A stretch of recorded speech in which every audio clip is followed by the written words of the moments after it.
Historically, New York City was a culturally rich home to millions. However, in the years leading up to 2035, the city was plagued with racial inequality and an unimaginable wealth gap, where the top 1% accounted for 72% of the population's total earnings in 2035.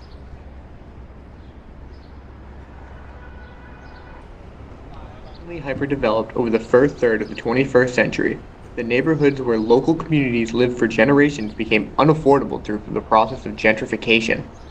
As local residents were pushed out of their homes, community networks were disintegrated.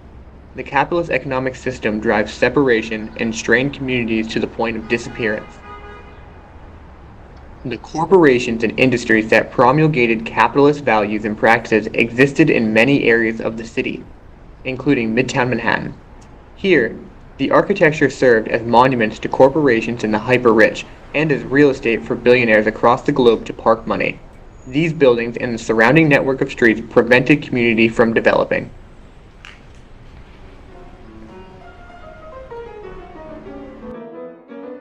In a few holdout areas of Manhattan, resilient communities had resisted change and the attempts to replace culture with capital.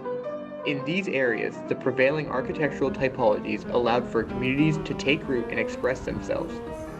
The brownstones that define the residential identity of Harlem allow for the communities in these areas to be visible on the stoops of their home and also allow for an exchanging of ideas in these spaces.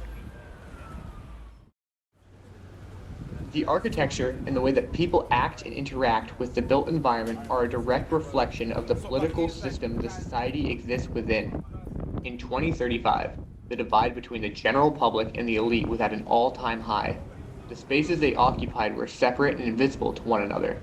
The public is forced to the areas where they can afford, sending off their critiques and opinions to people who will never see them.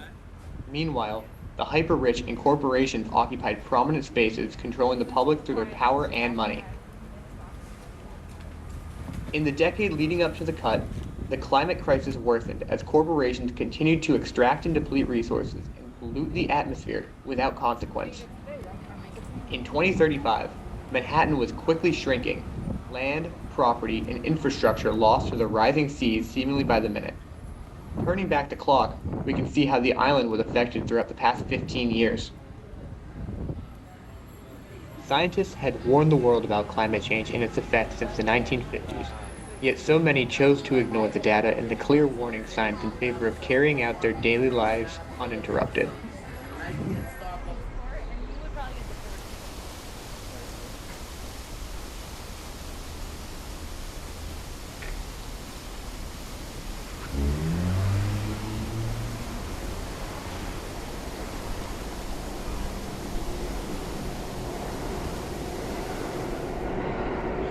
Even as the effects of climate change were apparent, Manhattan residents largely ignored the issues of flooding.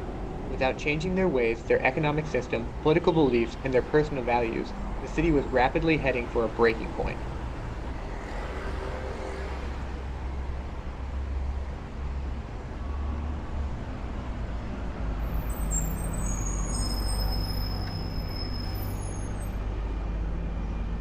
April 7th, 2035. Manhattan experienced a massive, unforeseen change to the built environment. As rising sea levels ate at Manhattan's coastline, a massive cut tore through Midtown Manhattan, forming an extremely visible commentary on the destructive practices of extractive capitalism that corporations in the area were built on. The headquarters of these corporations occupied high-value property located on higher ground and unaffected by flooding. With its origin still unknown today, in 2040, the cut is viewed as a monument to the destructive capitalist agenda. The cut is also understood as a catalyst for societal change that the city desperately needed. Initially viewed as nothing more than spectacle, the city reacted to the cut with curiosity, but continued on with their routine. However, those directly affected by the cut were forced to abandon their property or adapt to new conditions. Given that the cut spaces were primarily office and retail spaces, corporations and businesses that caused the destruction and displacement around the world were now the ones facing an uncertain future. Indecently exposed and vulnerable, corporations facing the decision of whether to move quickly evaluated the new circumstances created by the cut and abandoned their longtime headquarters, leaving behind property, papers, and anything that wasn't considered of sufficient value to transport elsewhere.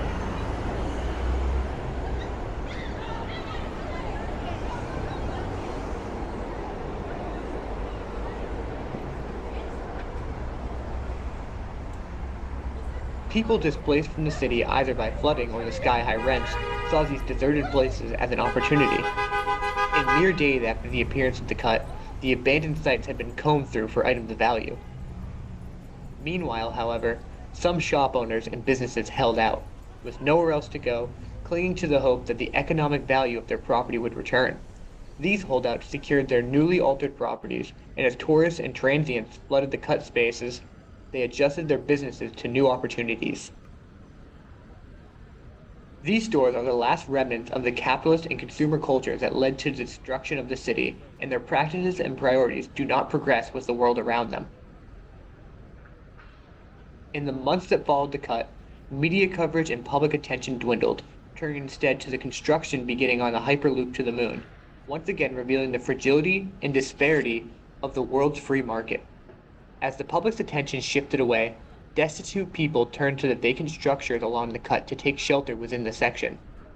Originally retail or office spaces, the cut allows for the reconfiguration and development of territory in ways that were not possible under typical circumstances and construction. For example, the new inhabitants created their own informal circulation by cutting through built surfaces and barriers and installing stairs or ladders to move through the spaces.